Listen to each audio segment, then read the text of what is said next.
Senhora Presidente, Igreja Corte, luz representante do Ministério Público, senhores ministros, senhores advogados aqui presentes, um número expressivo, e demais presentes a quem interessa o desate dessa causa.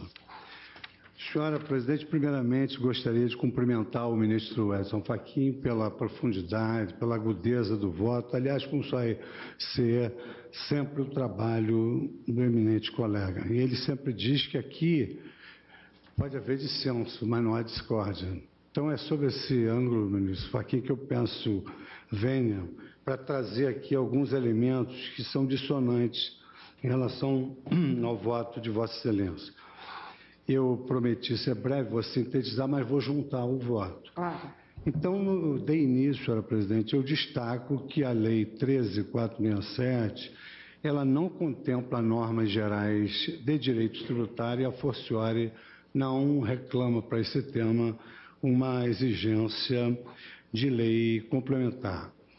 Por outro lado, a Constituição ela é expressa ao abordar a exclusão de crédito tributário que demandaria uma lei complementar, que, segundo a própria Constituição, no artigo 150, parágrafo 6º, essa exclusão do crédito tributário ocorreria com redução da base de cálculo, subsídio, isenção, concessão de crédito presumido, anistia ou remissão.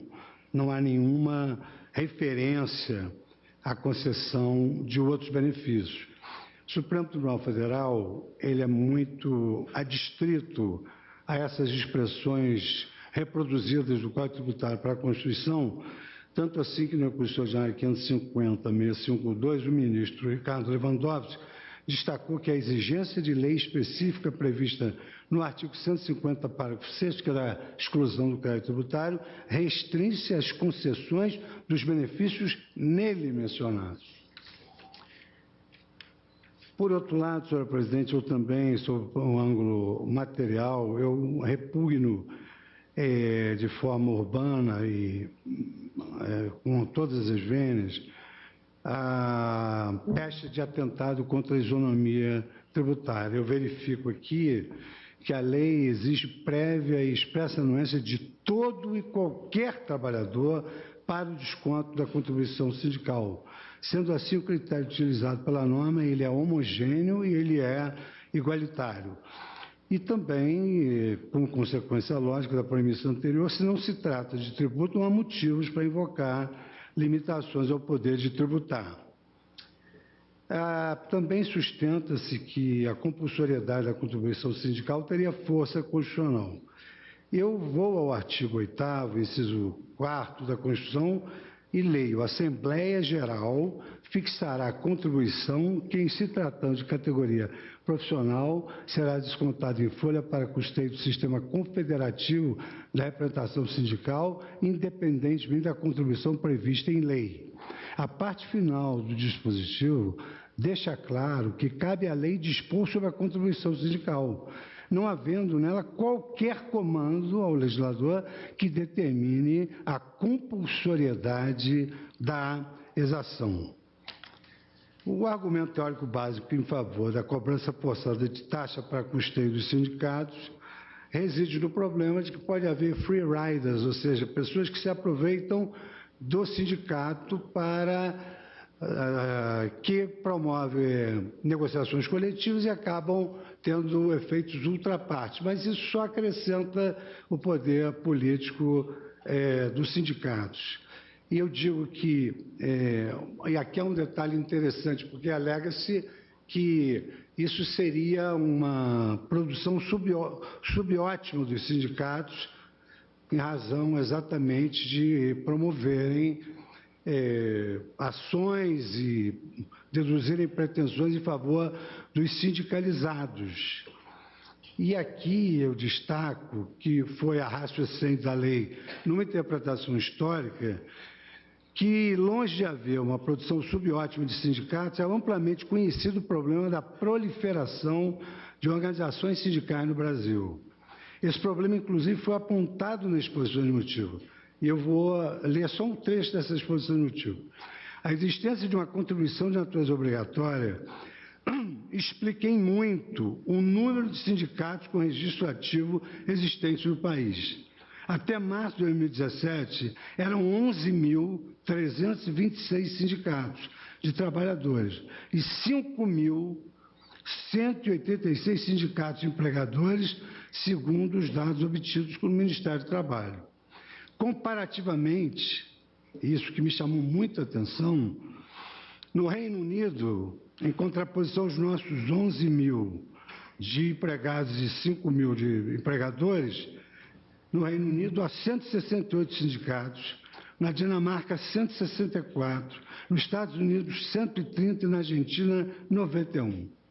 Aí dizem os legisladores, um dos motivos que explica essa distorção tão grande entre o número de sindicatos existentes no Brasil e em outros países do mundo é justamente a destinação dos valores arrecadados com a contribuição sindical. Somente no ano de 2016, a arrecadação da contribuição sindical alcançou a cifra de 3 bilhões e 960 mil reais. Portanto, eu digo que o legislador democrático constatou que a contribuição compulsória vinha gerando uma oferta excessiva e artificial de organizações sindicais, o que configura, notadamente, uma perda social em detrimento dos trabalhadores. Esses números estratosféricos de sindicatos não se traduzia em uma correspondente aumento de bem-estar de qualquer categoria. A nossa própria Corte já reconheceu que normas afastando o pagamento obrigatório da contribuição sindical não configura indevida interferência na autonomia nem no sistema sindical. E aqui eu cito o ADI 2522 do Tribunal Pleno, da relatoria do ministro Eros Grau.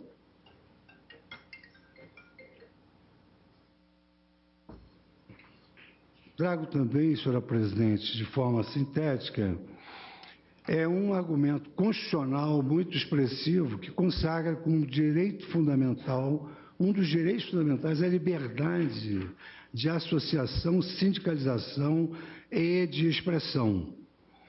E no texto da exposição de motivos, vem devidamente claro que não se pode admitir que a contribuição sindical seja imposta a todos os integrantes das categorias econômicas e profissionais e, ao mesmo tempo, que a Carta Magna determine que ninguém é obrigado a se filiar ou se manter filiado a uma entidade sindical.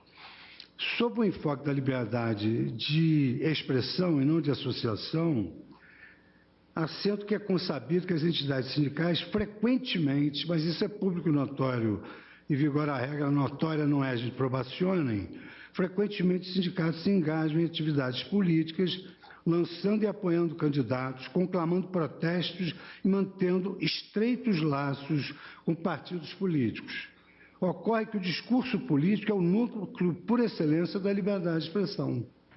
Ao exigir que indivíduos financiem atividades políticas com as quais eles não concordam, por meio de contribuições compulsórias a sindicatos, o regime anterior certamente vulnerava a garantia fundamental da liberdade de expressão.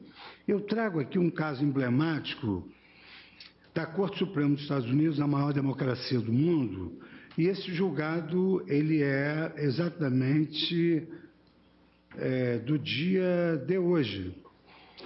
American Federation of State and Municipal Employees. Então, a Suprema Corte dos Estados Unidos decidiu que um trabalhador não filiado a sindicato não pode ser obrigado, por lei, a pagar contribuição sindical denominada agency fee. A Corte estabeleceu que a extração forçada e não consentida de contribuições sindicais viola a primeira emenda da Constituição norte-americana, a qual garante as liberdades de expressão e de associação. A Suprema Corte rebateu dois argumentos semelhantes aos lançados pelos requerentes da presente ação. Primeiro, quanto à alegação de que, sem as contribuições obrigatórias, haveria enfraquecimento da atuação dos sindicatos, anotou que em 28 estados em que a lei proibindo as exações compulsórias, milhões de trabalhadores continuam a ser representados por sindicatos, não tendo ocorrido prejuízo ao que eles denominam de labor peace, ou seja, paz laboral.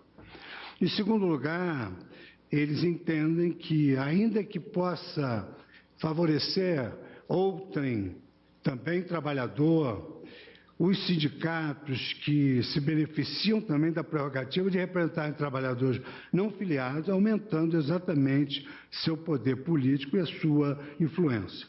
E aí a Corte usa de um argumento muito interessante com relação a quem vai ser favorecido sem pagar nada. Ela argumenta que, do contrário, seria preciso concluir que, para financiar grupos de lobby em favor dos idosos, por exemplo, o governo poderia obrigar todos os idosos a pagar uma contribuição. A primeira emenda não permite que o governo obrigue uma pessoa a financiar a atuação de outra só porque o governo pensa que o seu discurso promove os interesses da pessoa que não quer pagar. E aí a conclusão do acordo é que os empregados devem escolher financiar o sindicato antes que qualquer coisa lhes seja tomada, que isso é um princípio básico da democracia. Quer dizer, não se pode tomar capitais para financiar sindicatos sem que o empregado consinta. Não havendo razões teóricas ou elementos empíricos que tornem inadmissível a opção do legislador, é de se respeitar essa escolha democrática. No Estado democrático de direito, a deferência é ao parlamento, com a presunção de constitucionalidade das leis. Por fim, sobre esse eventual desastre que poderia ocorrer em relação ao sistema dos sindicatos, eu ressalto que essa afirmação ignora que os sindicatos ainda dispõem de múltiplas formas de custeio, inclusive a contribuição confederativa, a contribuição assistencial do artigo 513-E da CLT e outras contribuições instituídas em assembleia da categoria ou constantes em regra de negociação coletiva. Mais ainda, a Lei 13.467 ampliou as formas de financiamento da própria assistência jurídica prestada pelos sindicatos, passando a prever o direito dos advogados sindicais à percepção de honorários sucumbenciais, conforme a nova redação do artigo 791, a CAPT e a CLT. Por derradeiro, a própria Lei 5584/70, em seu artigo 17, já dispunha, e aí o trabalhador não ficará à deriva, já dispunha que, ante a inexistência de sindicato, cumpre a Defensoria a prestação de assistência judiciária no âmbito trabalhista. Só, senhora presidente, que eu vou fazer a juntada de voto. Me comprometi à síntese pela generosidade da Corte de admitir que eu votasse primeiro e concluo meu voto pedindo vênia ao ministro Edson Fachin no sentido de indeferir a liminar, porque num juízo prévio, perfunctório, sobre o fumus boniuris, a probabilidade... Mas aqui nós já estamos julgando e o voto do ministro já foi pela procedência do pedido, ou seja, foi de mérito. O voto foi no mérito. Foi no mérito, tá bem. Então, se vou acompanhar... diverge... Pelo texto do meu voto, eu vou acompanhar essa metodologia e já julgar e voto pela improcedência das ações diretas da inconstitucionalidade e pela procedência da ação declaratória de constitucionalidade, para assentar a compatibilidade da lei com a Carta Federal. Pois não. Então, na forma que tínhamos inicialmente ajustado, proclamo o resultado provisório, que após o voto do ministro relator, que julgava procedentes os pedidos formulados nas ações diretas e improcedente o pedido formulado na ação declaratória de constitucionalidade, do que divergiu o ministro Luiz Fux, no sentido da improcedência dos pedidos formulados nas ações diretas e da procedência do pedido formulado na ação declaratória, suspendeu-se o julgamento para continuidade no início na sessão matutina desta sexta-feira, 29 de junho.